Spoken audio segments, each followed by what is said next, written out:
Hello students. Now come to the new topic, that is qualitative characteristics of accounting information. Qualitative characteristics of accounting information. That means whatever the accounting information is provided, what are the qualitative characteristics is there. That means the qualities of this information. The qualities of this information. We all know that what is accounting information. Already in the previous video we have discussed. Now you have to understand that whatever the information is provided by accounting, what will be the qualities. Now see the four qualities. The first one, reliability. Second one, relevance. Third one, understandability. And the fourth one, comparability. Now you understand the first point, reliability. Reliability, as the word reliable. Reliable means what? Trustworthy.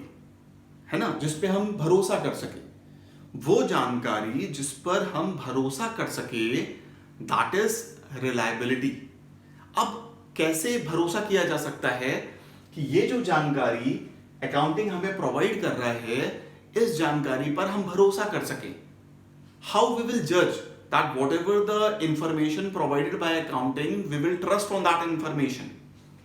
First thing, verifiable means you are in a position to verify this information. आप verify कर सको, cross check कर सको, तब आप भरोसा कर सकते हो.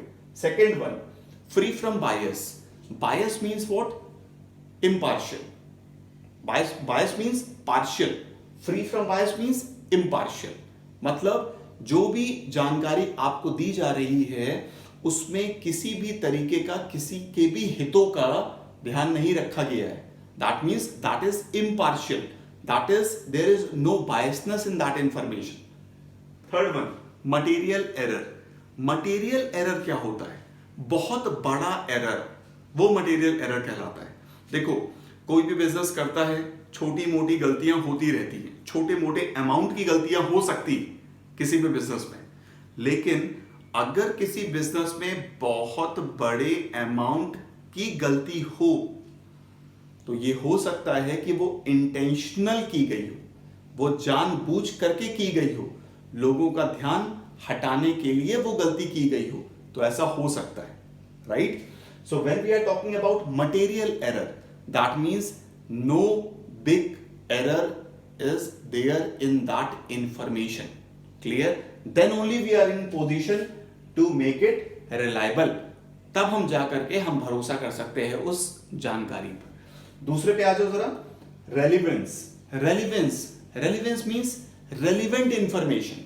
Relevant means मतलब मेरे लिए जरूरी है ये इंफॉर्मेशन. क्लियर? अब अकाउंटिंग मुझे ऐसी जानकारी दे रहा है जो मेरे लिए बिल्कुल जरूरी नहीं है, तो मैं क्या करूंगा? फिर मैं बोलूंगा कि अरे मेरे लिए तो जरूरी है नहीं ये इंफॉर्मेशन, तो मैं क्यों यूज करूंगा? राइट? तो सेकंड थिंग होता है कि रेलिवेंट इंफॉर्मेशन होनी चाहिए. जरूरी इंफॉर्मेशन पूरी मुझे मिलनी चाहिए अकाउंटिंग के थ्रू. अब सोचो मैं क्या क्या कर रहा हूं. हम सब पढ़ रहे हैं, आप पढ़ रहे हैं, मैं पढ़ा रहा हूं. राइट? क्यों कर रहे हैं ऐसा? क्योंकि हम सीख पाए कि हम कैसे जर्नल एंट्री करते हैं, कैसे हम लेजर बुक्स को प्रिपेयर करते हैं, कैसे हम ट्रायल बैलेंस बनाते हैं, कैसे हम दूसरी बुक्स बनाते हैं, कैसे हम प्रॉफिट लॉस फाइंड करते हैं, कैसे हमें पता चलता है कि हमारे पास कितने एसेट है, कितनी लाइबिलिटीज है, कैसे हमें पता चलता है कि जो कैश का मूवमेंट है, इनफ्लो आउटफ्लो कैसे हो रहा है. अब अगर ये सब जानकारी मेरे लिए जरूरी नहीं है, मेरे लिए रेलिवेंट नहीं है, तो इतना पूरा डेटा बनाने का मतलब क्या हुआ? समझ गए सब बच्चे? मतलब मेरे लिए वो इंफॉर्मेशन क्या होनी चाहिए? रेलिवेंट होनी चाहिए, जिससे मैं क्या कर सकूं? मैं कोई निर्णय ले सकूं, मैं कोई डिसीजन ले सकूं. क्लियर? अब आप सभी बच्चों को मालूम है कि डिसीजन कौन लेता है? डिसीजन लेता है मैनेजमेंट. क्लियर? तो मैनेजमेंट के लिए ये इंफॉर्मेशन रेलिवेंट होनी चाहिए. Third point, understandability. अंडरस्टैंडेबिलिटी से क्या मतलब है? अब समझो, आपने कॉमर्स स्ट्रीम ऑप्ट किया तो आप एक कॉमर्स के स्टूडेंट हो. क्लियर? मैं भी कॉमर्स का स्टूडेंट हूं, मैं कॉमर्स का टीचर हूं, तो मुझे मालूम है कि कमर्शियल टर्म्स क्या क्या होते हैं, कैसे कैसे हम समझ सकते हैं। अब लेकिन अगर एक साइंस के स्टूडेंट को आप बोलोगे कि तुम मेरा डेटा चेक करो, तो वो बोलेगा कि मुझे नहीं आता। आ रही बात समझ में? अगर एक लेमैन है, लेमैन मतलब जिसको कुछ नहीं आता, जिसको कोई जानकारी नहीं है कमर्शियल टर्म्स की, उसको दोगे डेटा तो बोलेगा मुझे कैसे पता चलेगा। अब मतलब ये है कि आपको अपनी अकाउंटिंग इंफॉर्मेशन इस तरह से प्रेजेंट करनी है लोगों को कि लोग इजीली उसको समझ सके। अब कैसे प्रेजेंट करोगे ये इंफॉर्मेशन, बताओ बच्चों, कैसे प्रेजेंट करोगे? अब अगर मैं एक ग्राफिकल प्रेजेंटेशन देता हूं, ग्राफिकल अगर मैं प्रेजेंटेशन देता हूं, यहां देखो जरा, अगर मैं ग्राफिकल प्रेजेंटेशन देता हूं, ऐसे मैंने ग्राफ बना दिया, ये then in this manner, then in this manner. अब मैंने कहा फर्स्ट ईयर का प्रॉफिट है सपोज 2 करोड़, सेकेंड ईयर का प्रॉफिट है 3 करोड़, थर्ड ईयर का प्रॉफिट है 4 करोड़। अगर मैं इस तरह से प्रेजेंट करके किसी के भी सामने दिखाता हूं तो इजीली उनको ये चीज समझ में आ जाएगी, मुझे पूरा डेटा उनको बताने की जरूरत नहीं है। That is a graphical presentation, उनको समझ में आ जाएगा। That is understandability. मतलब जो मेरी क्वालिटेटिव कैरेक्टरिस्टिक्स है अकाउंटिंग इंफॉर्मेशन का, उसका थर्ड पॉइंट है अंडरस्टैंडेबिलिटी। सिंपल वे में प्रेजेंट करो, ग्राफ के थ्रू प्रेजेंट कर दो, पाई डायग्राम के थ्रू प्रेजेंट कर दो। देखो जरा, ऐसे में प्रेजेंट कर रहा हूं, मैंने मान लो ऐसे ऐसे कैसे करके पाई डायग्राम बना दिया। क्लियर? फर्स्ट ईयर ये प्रॉफिट था, सेकेंड ईयर ये प्रॉफिट था, थर्ड ईयर ये प्रॉफिट था। तो इजीली अगर मैं इस तरह से प्रेजेंट करूंगा तो लोगों को समझ में आ जाएगा। क्लियर? Fourth point, comparability. आप ये बताइए, आपने एक साल बिजनेस किया, आपने दूसरे साल भी बिजनेस किया, अब क्या आप अपने आप को कंपेयर नहीं करना चाहते कि पिछले साल जो मैंने बिजनेस किया था उसके कंपैरिजन में जो मैंने इस साल बिजनेस किया है, तो मैं क्या ग्रोइंग ट्रेंड पे हूं? क्या मैं ग्रोइंग ट्रेंड पे हूं कि नहीं हूं? आ रही ना बात समझ में? या फिर जो मेरा ट्रेंड है वो डिक्लाइन हो रहा है? क्या ये मुझे समझना जरूरी नहीं है? बिल्कुल जरूरी है, जिससे अकाउंटिंग इंफॉर्मेशन मुझे ये बताता है कि मैं कैसे एक ईयर के डेटा को कंपेयर कर सकता हूं दूसरे ईयर के डेटा से। Got the point? अब यहां पर मैंने 2 टर्म लिखे हुए हैं, इसको देखो जरा ध्यान से, intra firm and inter firm.